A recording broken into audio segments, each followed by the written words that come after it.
What takes place when one of Hollywood's most outspoken leading men appears opposite one of daytime TV most polarizing personalities? The outcome stunned nearly everyone watching. The atmosphere in the studio that morning carried a strange charge, as if something unavoidable was about to unfold. When Mark Wahlberg settled into the guest seat, he appeared calm and self-assured, even at that early hour. Across from him, Joy Behar wore a knowing smile that longtime viewers recognized as a signal that she was ready to stir the pot. She leaned forward, her expression sharp.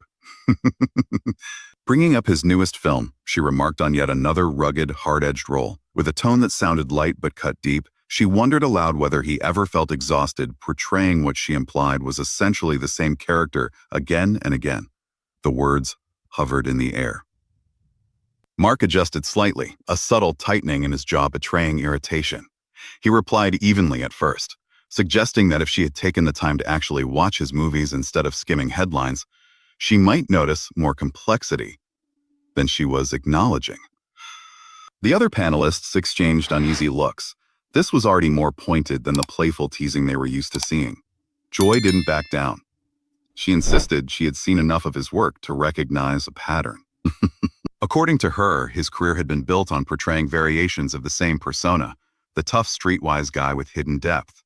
She described it as watching the same act, dressed in different outfits. The audience, sensing the shift in tone, fell completely silent. Whoopi Goldberg attempted to interject, trying to soften the edges of the conversation, but Mark cut in before she could finish. He encouraged Joy to continue, his voice sharpening with unmistakable edge.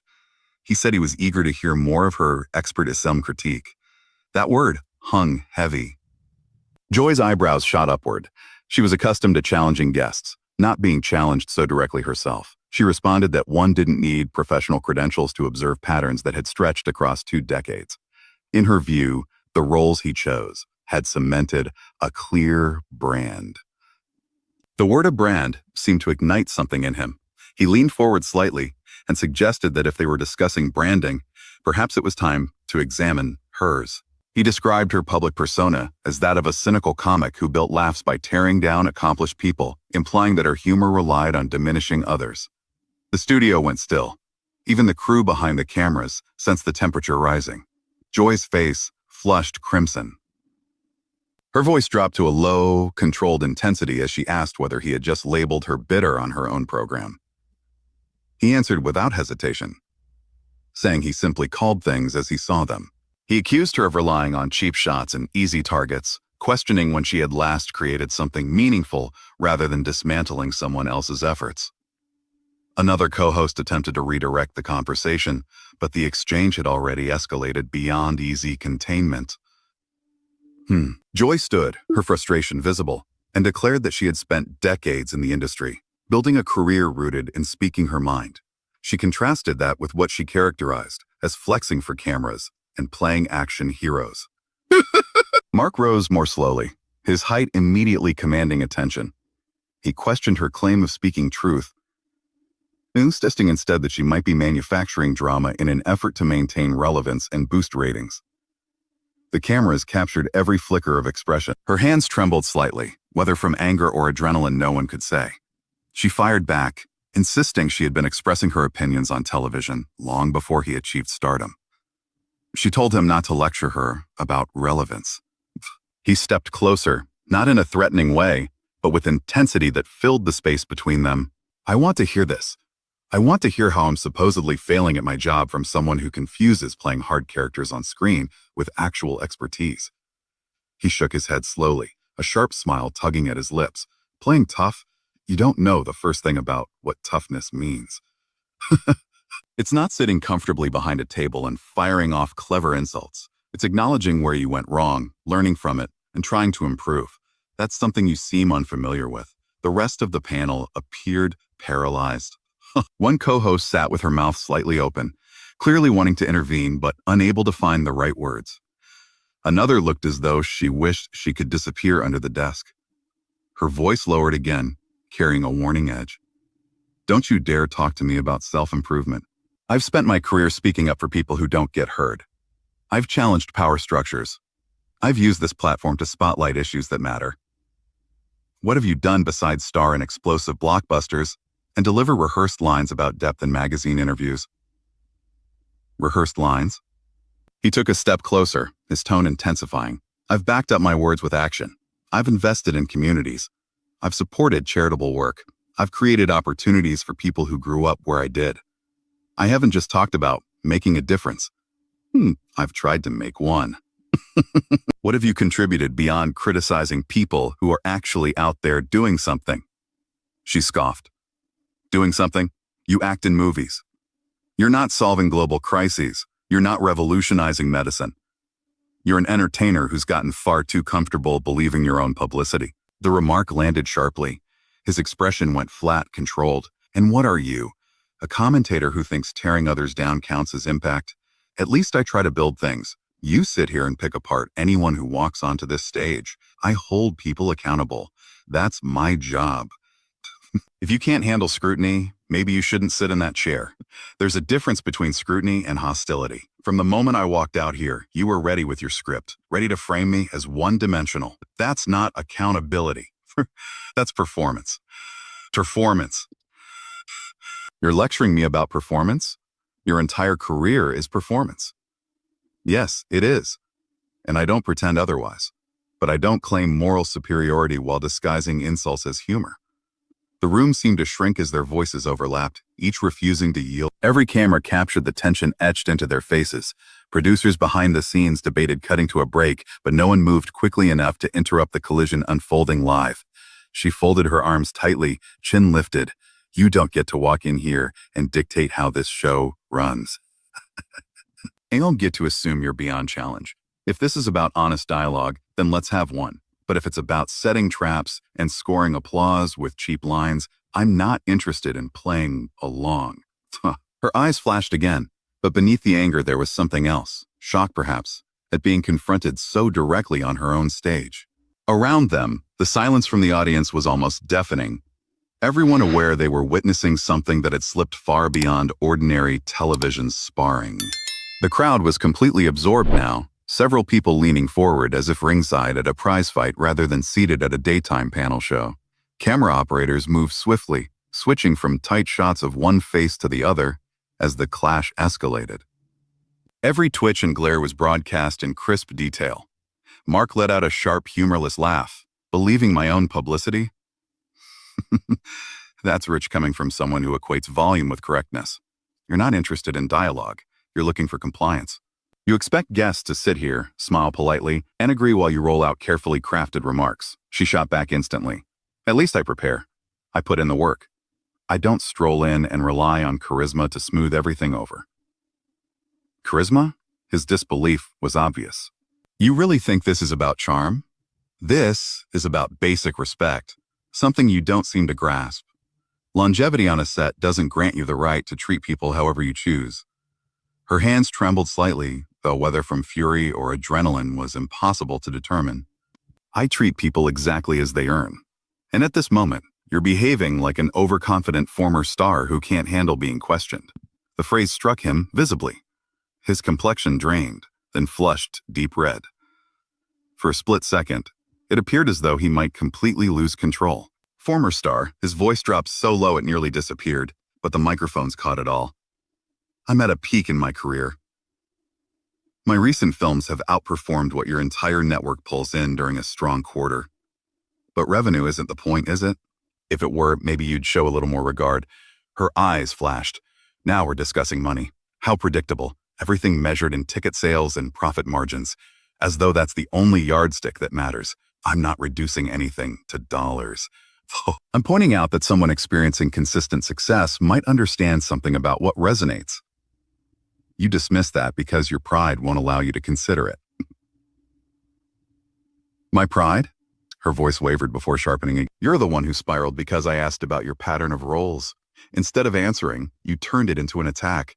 It wasn't a simple inquiry. It was a rehearsed jab dressed up as commentary. There's a distinction. The fact that you can't recognize it proves my point. Another host attempted to interrupt, suggesting a commercial break to diffuse the tension. No, they both said at once, their overlapping refusal almost comical under different circumstances. She pressed on, her tone climbing again. I want this finished. I want viewers to see exactly who you are when you don't get your way. He held her gaze for a long moment. The anger in his expression softened into something closer to disappointment. People can already see who you are. You've grown so comfortable in this chair that you've forgotten how to genuinely exchange ideas. You interrupt. You dominate. You don't listen. Her voice shot upward. A bully?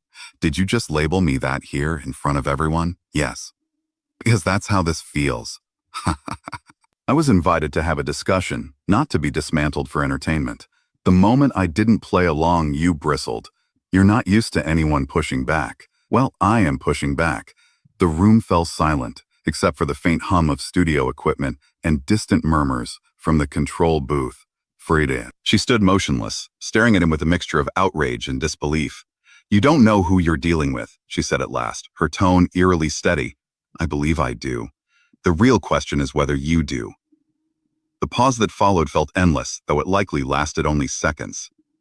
Her breathing became visible, measured and deliberate. The rest of the panel looked as though they were witnessing something private and raw, far removed from routine television friction. You know what your issue is? Her voice shifted, colder now and deliberate. You've transformed your image from troubled youth to celebrated actor, and somewhere along the way you started believing that makes you superior. But I can see past that performance. Performance? Performance?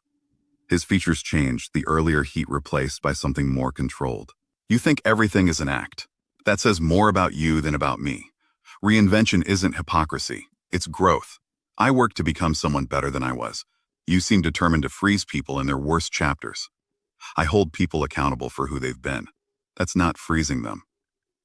That's refusing to ignore history. Accountability is one thing, weaponizing the past is another. You keep reaching for it because it's convenient. Convenient? Convenient? Your history is public record. It shaped you. You don't get applause just for deciding to behave differently later. I'm not asking for applause. I'm asking for fairness. There's a difference between asking challenging questions and framing someone as one-dimensional from the start. You walked in defensive. I walked in ready for conversation. You set the tone before I spoke. Her jaw tightened. So now this is my fault? Just about how you approach people? If you begin with disdain, don't be surprised when you receive resistance. The audience remained riveted, shifting their attention back and forth, as if watching a rally in a championship match. No one dared clap or interrupt. You think I intimidate you? She asked quietly. I think you rely on intimidation. There's a difference. Her composure flickered for a moment, revealing something beneath the anger, perhaps the realization that this exchange had slipped beyond control. You're mistaking strength for intimidation. Strength doesn't require tearing someone down to prove a point, and fragility doesn't excuse lashing out when challenged. The words hung heavily between them. Every syllable seemed amplified in the charged silence. You reinvented yourself, she said again, more softly but with pointed emphasis. But reinvention doesn't erase what came before. It doesn't erase it. It builds on it. I learned from it. That's the difference. Growth versus repetition. Her eyes narrowed. You're implying I haven't grown. I'm implying that maybe it's time to reconsider how you define success. It's not just about being the loudest voice at the table, and it's not just about box office numbers and self-congratulation. Neither of them stepped back. The standoff lingered, heavy and unresolved, as the studio remained suspended in a tension that felt far more personal than performative.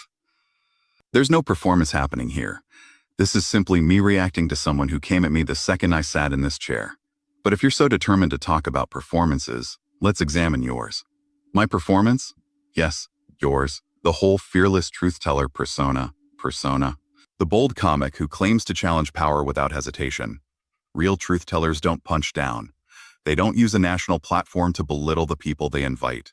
They don't disguise cruelty as humor just because it gets applause. Her expression shifted rapidly before settling into unmistakable fury. Cruel? You want cruelty? Cruel is showing up on someone's program and announcing they're bad at their job. Cruel is dismissing decades of work in front of millions of viewers. I'm not dismissing your career. I'm suggesting that maybe you've drifted from what once made you effective. You used to be sharp and insightful. Now it feels like you confuse harshness with wit. The remark lingered heavily between them. Her fists tightened at her sides, and for a split second it seemed she might physically lunge forward. Harsh? You want to discuss unresolved anger? Let's talk about the temper you've never truly confronted. Let's talk about how you turn turmoil into an image and now present yourself as some authority on personal growth.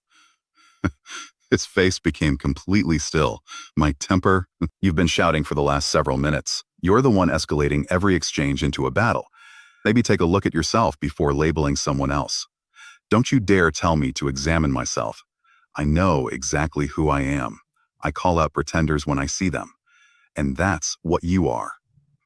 A polished version of your past who convinces himself he's changed until someone challenges him and the old personality resurfaces. This is who I am. Someone who refuses to be steamrolled just because the other person has a talk show. Someone who won't sit quietly while being attacked. She let out a brittle laugh that made the entire studio uneasy. Attacked? This is an interview. This is what happens when you're asked something beyond promotional fluff about your latest project. You didn't ask anything genuine. You delivered statements crafted to embarrass me. You tried to undermine me publicly. The difference is I'm not embarrassed. That seemed to hit her like a blow. Her complexion shifted from pale to flushed in seconds. I should feel embarrassed? You sit here and insult me in front of my own audience, and I'm the one who should be ashamed? Yes, because anyone watching can see what's unfolding. They can tell who initiated this and who keeps escalating it. They can recognize who's remaining professional and who's behaving like someone losing control. Her lips parted without sound before words finally came. A child? You're calling me childish? Leave. Get out of this studio immediately. He stayed rooted in place. I thought we established this isn't solely your studio. Get out, she shouted, her voice echoing across the set. Security, remove him. A collective gasp rippled through the crowd. A few audience members discreetly lifted phones despite strict rules. The co-hosts looked as though they wished the floor would open beneath them. Mark rose slowly, deliberately composed in contrast to her visible agitation. I'm not leaving before the segment ends. I accepted the invitation and intend to finish it. Finish what? You were invited to promote a film, not to turn this into a personal confrontation. I've been defending myself the entire time. You transformed a straightforward appearance into a public takedown. Now you're upset because I didn't sit quietly and accept it. She resumed pacing, movements sharp and restless. Takedown? You don't understand what that means. But you're close to finding out. Is that supposed to intimidate me? It's not intimidation. It's reality. You think there won't be repercussions for humiliating me on it? You have no idea what you've just triggered. For the first time, concern flickered across his face, though his tone remained steady. If pushback is something you can't tolerate, perhaps this environment isn't for you. The comment ignited her further. I don't belong here. I've been working in this field since before you even understood what it was. I earned my position. I earned the right to ask whatever I choose. You absolutely have the right to ask questions. You don't have the right to attack and expect silence in return. That's not how real interactions work. Real interactions? You operate in Hollywood. You're detached from reality. I grew up in Boston. I'm well acquainted with reality. And in the real world, when someone treats you the way you treated me, there's pushback. Her entire frame trembled with anger. Pushback. The consequences you've guaranteed you won't be invited back. The consequences millions just watched you go after a woman on live television. This isn't about gender. You came at me first. I defended myself. If challenging others is part of your job, expect challenges in return. I can handle anything you throw at me. The real question is whether you're prepared for what follows. He studied her for a long moment before slowly shaking his head. I actually feel sorry for you. This isn't the person people remember. The version of you I once saw was sharp, engaging, clever. Now it's anger and resentment dominating the screen. That isn't on me. The words seemed to drain the color from her face. For a brief instant, she appeared shaken, almost fragile. Then fury overtook her again. How dare you analyze me like that? You don't know my life. My sacrifice is what I've built. You're right. I don't know you personally, but viewers have watched you for years. They can see the difference between the humor they once enjoyed and what's happening right now. Tough. She stood motionless, staring at him in silence. Without warning, she yanked off her microphone and dropped it to the floor. I'm finished, she said calmly. I'm finished with this discussion. I'm finished with this guest. I'm finished. She turned and walked off the stage, leaving behind stunned silence. The audience remained frozen. The co-host sat speechless, unsure how to proceed. The cameras continued rolling, capturing every second of the aftermath. Mark looked around at the remaining panelists, then toward the lens. The intensity had drained from his expression, replaced by something quieter. The studio remained suspended in disbelief, as though no one present quite understood how a routine interview had unraveled so completely.